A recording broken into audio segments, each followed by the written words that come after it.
Hello बच्चों। आज आप लोग का जो है 10वीं क्लास का 10वीं का विज्ञान का चैप्टर 1 शुरू हो रहा है। ठीक है ना। और चैप्टर 1 को हम लोग आज शुरू कर रहे हैं।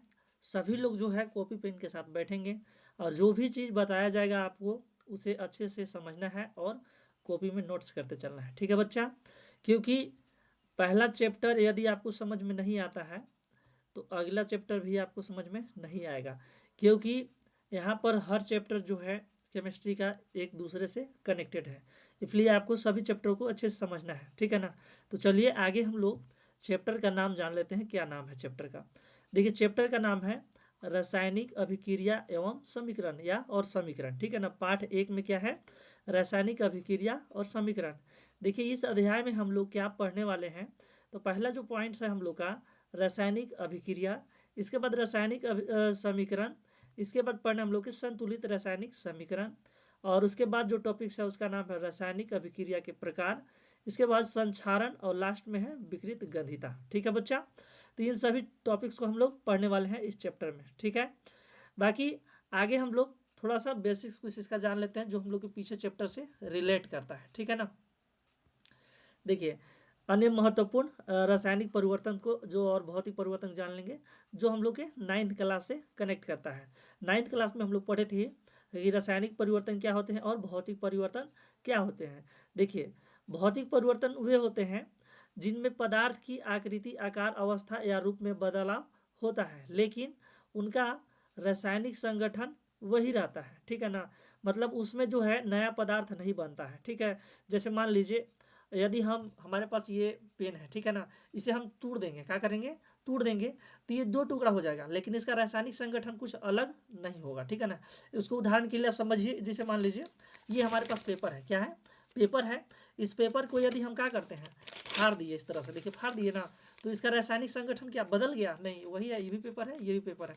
तो ये क्या है? भौतिक परावर्तन है। परावर्तन करें, परिवर्तन। ठीक है ना। भौतिक परिवर्तन। चलिए इसको रख देते हैं इधर। तो ये हुआ भौतिक परिवर्तन। इसमें क्या होगा कि कोई नया पदार्थ जो है नहीं बनेगा, वही रहेगा। मतलब विभाजित हो सकता है, टूट जाएगा, लेकिन नया पदार्थ नहीं बनेगा।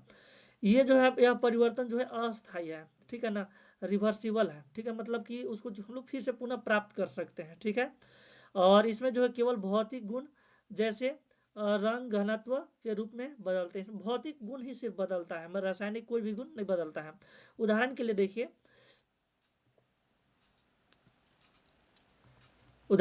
यहाँ पर बर्फ का पिघलना, ठीक है, कागज का फटना, पानी का वाष्पीकरण, या फिर लौह चूर्ण में आयरन मतलब में जो चुंबक से हम लोग चिपकाते हैं ना, वो ये सब क्या है? भौतिक परावर्तन है। भौतिक परिवर्तन क्या है? भौतिक परिवर्तन। ठीक है ना। आगे यहाँ पर देखिए दूसरा नंबर दिया गया है रासायनिक परिवर्तन।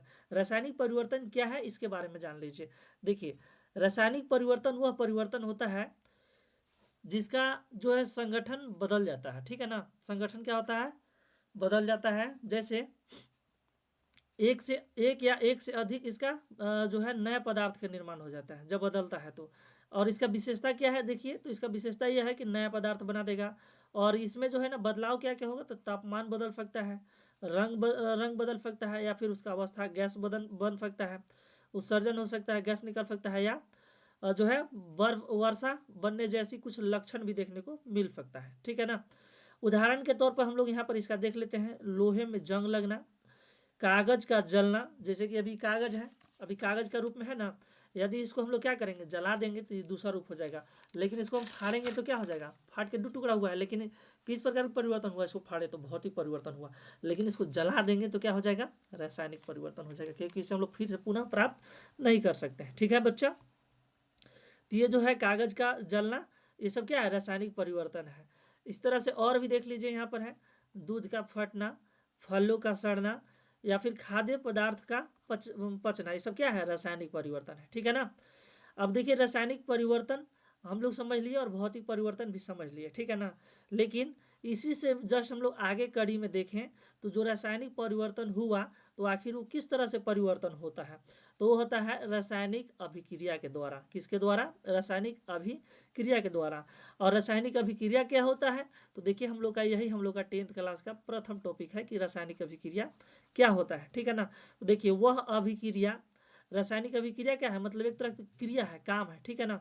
तो वह क्रिया जिसके द्वारा दो या दो से अधिक पदार्थ एक दूसरे से अलग गुणों के साथ नए पदार्थ बनाने के लिए अभिक्रिया करते हैं। मतलब दो या दो से अधिक पदार्थ जब आपस में मिलते हैं तो नए गुणधर्म वाला प्रकृति वाला पदार्थ का निर्माण करते हैं, ठीक है ना। तो ये क्या कहलाएगा, रासायनिक अभिक्रिया कहलाएगा। जैसे रासायनिक अभिक्रिया जब होगा तो क्या होगा, क्या क्या देखने को मिल सकता है हम लोग के, तो रासायनिक अवस्था में परिवर्तन हो सकता है, ठीक है ना। रंग में परिवर्तन हो सकता है, गैस का जो है निकास या उत्सर्जन हो सकता है, तापमान में जो है परिवर्तन हो सकता है, ठीक है ना। जैसे आपको उदाहरण के लिए समझिएगा, आप जानते होंगे बिना बुझा हुआ चूना, चूना में हम लोग जब पानी मिलाएंगे तो क्या होगा, पानी उसमें मिलेगा लेकिन उसके साथ साथ क्या हो जाएगा, गर्म हो जाएगा। चूना भी हम ठंडा मिलाएं, पानी भी हमारे पास ठंडा अवेलेबल है ग्लास में, और हमारे पास चूना भी ठंडा है। अब जब दोनों को हम लोग एक में मिलाएंगे तो क्या हो जाएगा, चूना पानी का जो घोल होगा वो गर्म हो जाएगा, क्या हो जाएगा, गर्म। तो वहाँ पर किस तरह के परिवर्तन हुआ, रासायनिक परिवर्तन हुआ। कैसा परिवर्तन हुआ, रासायनिक परिवर्तन, ठीक है ना। क्यों, क्योंकि वहाँ पर तापमान में जो है परिवर्तन हुआ। चलिए आगे देखिए, रासायनिक समीकरण किसे कहते हैं। तो देखिए जो रासायनिक अभिक्रिया होता है ना, रासायनिक अभिक्रिया के ही संक्षिप्त रूप को ही रासायनिक समीकरण कहते हैं। जैसे मान लीजिए हम लोग अर्क सामान्यता देखें तो कहेंगे पानी बनाने के लिए हाइड्रोजन गैस को जो है ऑक्सीजन के साथ जब मिलाएंगे हम लोग ना तो जल हम लोग को प्राप्त होगा। तो हम युवा के रूप में इतना बड़ा लाइन कह दिए, ठीक है ना। लेकिन इसी को हम लोग के समीकरण में व्यक्त कर देंगे तो सिंपल सा कह देंगे ऑक्सीजन प्लस हाइड्रोजन गैस और एरो के निशान मतलब तीर के निशान दे देंगे और कह देंगे कि मतलब जल, यानी कि हाइड्रोजन ऑक्सीजन मिलकर क्या बना दिया, जल। और देखिए यहाँ पर दिया गया हाइड्रोजन और ऑक्सीजन को मिलाने से क्या बनता है, पानी, H2O युवा के रूप में, लेकिन संक्षिप्त इसको कर देंगे तो हो जाएगा H2 प्लस O2 और तीर के निशान के बाद देखिए इधर H2O लिखा है, क्या लिखा है, H2O है, ठीक है ना। तो ये क्या हो गया, इसको हम लोग जो है रासायनिक अभिक्रिया को हम लोग समीकरण के रूप में व्यक्त कर दिए, ठीक है। रासायनिक समीकरण जो है दो तरह से लिखा जाता है, कितना तरह से, दो तरह से, ठीक है बच्चा।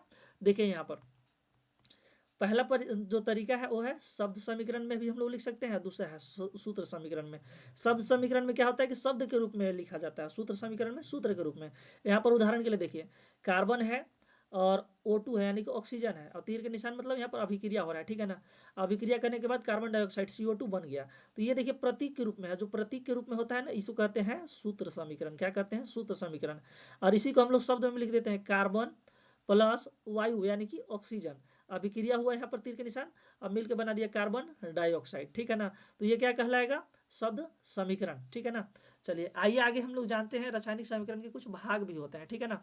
तो क्या है इसके भाग, देखिए तो रासायनिक जो समीकरण है उसके दो भाग होता है।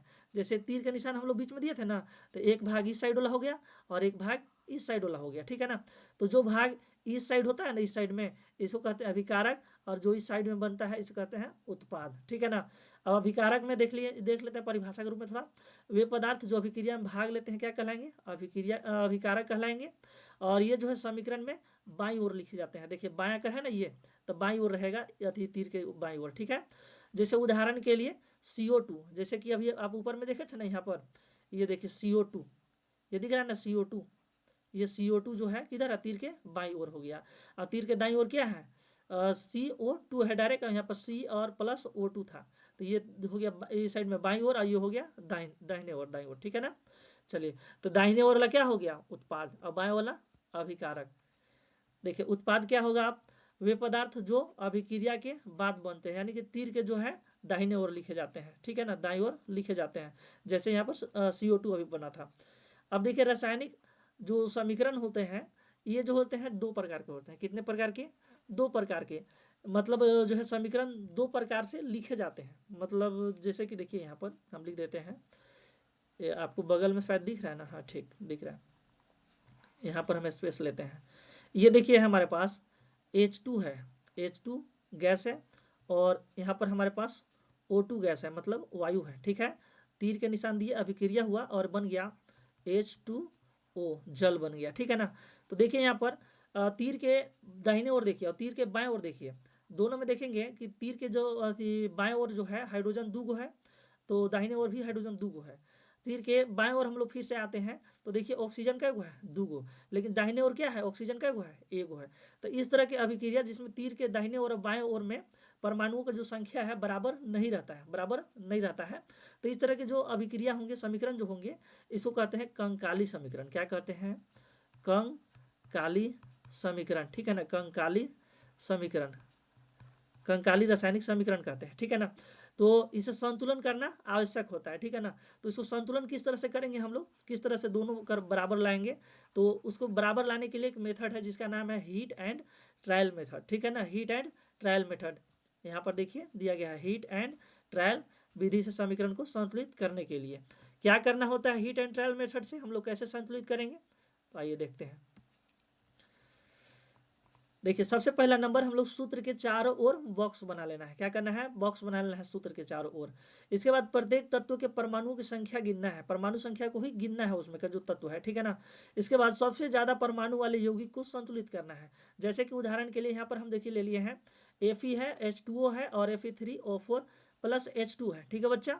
अब इसमें देखिए हम लोग इसको संतुलन करने के लिए क्या करेंगे, इसमें दूसरा नंबर क्या काम, पहला नंबर क्या है, सूत्र के चारों ओर बॉक्स बनाना है। तो पहला काम हम सूत्र के यहाँ पर देखिए चारों ओर क्या बना दिए, बॉक्स बना दिए। अब बॉक्स बनाने के बाद इसको क्या करना है, दूसरा नाम प्रत्येक तत्व के परमाणु संख्या गिनना है। तो देखिए प्रत्येक तत्व के हम लोग परमाणु संख्या गिनते हैं। तत्व इधर साइड लिख दिए, इधर साइड बाई ओर वाला लिखेंगे संख्या, इधर साइड दाहिने ओर वाला संख्या लिखेंगे, ठीक है ना। तो बाई ओर देखिए फेरस मतलब आयरन का एगो है, देखिए एगो है, यहाँ पर भी गिन सकते हैं। और दाई ओर का एगो है, 3 गो है, देखिए यहाँ देखिए आयरन जो है फेरस का एगो है, 3 गो है, 3 लगल है इसके साथ। हाइड्रोजन का एगो है यहाँ पर देखिए बाई ओर में, हाइड्रोजन देखिए 2 गो है, H2 ना, यहाँ तक ठीक है। दाई ओर में भी देखिए हाइड्रोजन का एगो है, 2 गो है, यहाँ भी ठीक है। आगे देखते हैं हम लोग, तो ऑक्सीजन, ऑक्सीजन को देखिए दाहिने बाई ओर में कई गो है ऑक्सीजन, बाई ओर भी एगो है, लेकिन दाई ओर में देखिए ऑक्सीजन कई गो है, 4 गो है, कई गो है, 4 गो। तो हम लोग दूसरा नियम तो हम लोग पालन कर लिए कि गिनना रहता है, तो गिन लिए हम लोग, गिन के लिख भी लिए हैं। हालांकि हर समय लिखना कोई आवश्यकता नहीं है, ठीक है ना। अब लोग यहाँ पर हमको समझाना था इसलिए हम यहाँ पर व्यक्त कर दिए हैं। बाकी जब गिन लिए हम लोग तो तीसरा काम क्या करना है, देखिए यहाँ पर तीसरा नंबर में काम है सबसे ज्यादा परमाणुओं वाला यौगिक को संतुलित करना है। तो सबसे ज्यादा परमाणु किस में है, देखिए इधर साइड से देखते हैं हम लोग तीर के बाएं ओर और दाहिने ओर दोनों कराते हैं। तो देखते हैं हम लोग तीर के जो है दाईं ओर जो है ज्यादा परमाणु है इसमें, ठीक है ना। फेरस में 3 गो, ऑक्सीजन में 4 गो है। तो ऑक्सीजन वाला हम लोग सबसे पहले संतुलित करेंगे। चलिए इसको थोड़ा ऊपर करते हैं। देखिए यहाँ पर थोड़ा और नीचे करते हैं, आपको स्क्रीन में शायद नहीं दिख रहा है, चलिए अब दिख रहा है ना, चलिए ठीक। देखिए ऑक्सीजन यहाँ पर कै गो है, 4 गो है, और इस साइड में ऑक्सीजन कै गो है, 1 गो है, ठीक है ना। ऑक्सीजन कितना है इस साइड में, 1 ऑक्सीजन है। थोड़ा इसको कलर चेंज कर लेगा, येलो कर लेते हैं, ठीक है ना, येलो, और क्या आपको दिखने में दिक्कत होगा तो फिर बताइएगा, चेंज कर दिया जाएगा। देखिए यहाँ से ऑक्सीजन 1 गो है और यहाँ पर ऑक्सीजन कै गो है, 4 गो ऑक्सीजन है, ठीक है बच्चा। 4 गो ऑक्सीजन है, तो हम लोग 4 गो है, तो इसलिए इधर साइड में हमको 4 गो करना होगा।